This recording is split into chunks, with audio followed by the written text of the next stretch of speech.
2009માં બનાવ બનેલો હતો.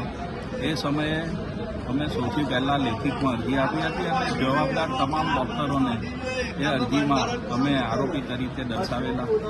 આજે ઇસ્માઇલભાઈ જુબાની આપવા માટે આવ્યા છે. એમની સરતપાસ પૂરી થઈ છે. હાલમાં સરતપાસમાં એમને જે હોસ્પિટલની નેગ્લિજન્સી અને જે ડૉક્ટરોની નેગ્લિજન્સી હતી, એમને તમામ ડૉક્ટરો જે આ બાબતે જવાબદાર હતા, જેમની બેદરકારીના કારણે એમની માતાનું મૃત્યુ થયું છે, એવા તમામ ડૉક્ટરોના નામોનો ઉલ્લેખ તેમની સરતપાસમાં કરેલો છે. ડૉક્ટર ગિરીશ શાહ, ડૉક્ટર આશીષ જોશી, ડૉક્ટર પરેશ ભજીયાવાલા, બીજા સ્ટાફના મેમ્બરો, જે બીજા ડૉક્ટરોએ ખાલી ફીઝ માટે એમને આવીને ચેકઅપ કરેલું અને સારવાર જે સાચી દિશામાં કરવી જોઈએ સાચી દિશામાં નહીં કરેલી, એવા તમામ ડૉક્ટરશ્રીઓના નામોનો ઉલ્લેખ કરેલો છે, જે આ બનાવ પાછળ જવાબદાર વ્યક્તિઓ છે.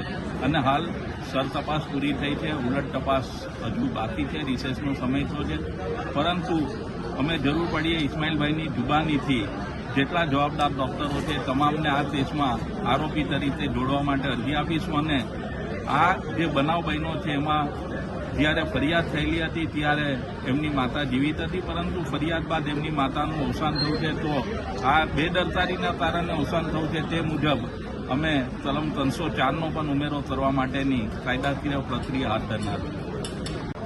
देखिए, मैं ये कहना चाहूँगा कि 16 साल हो गए और आज भी मेरा यकीन जो है हमारे कानून पर है, हमारी सरकार पर है. सब लोग मुझसे ये बार बार कहते हैं कि यार 16 साल तुमको कैसे लग रहे हैं.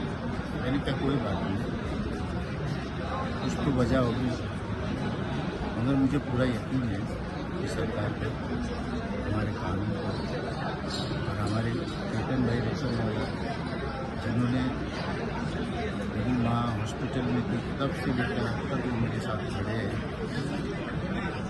तो मुझे एक हिम्मत है कि मुझे इंसाफ मिलेगा और मैं सिर्फ इंसाफ मुझे चाहिए. और जिन्होंने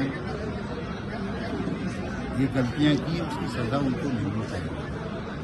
डॉक्टर आशीष जोशी को, फिर हमारे गिरीश शाह ग्रुप को, डॉक्टर गिरीश शाह, इनका डॉक्टर गिरीश ग्रुप. अब इंसाफ चाह रहा हूँ, बस और कुछ नहीं.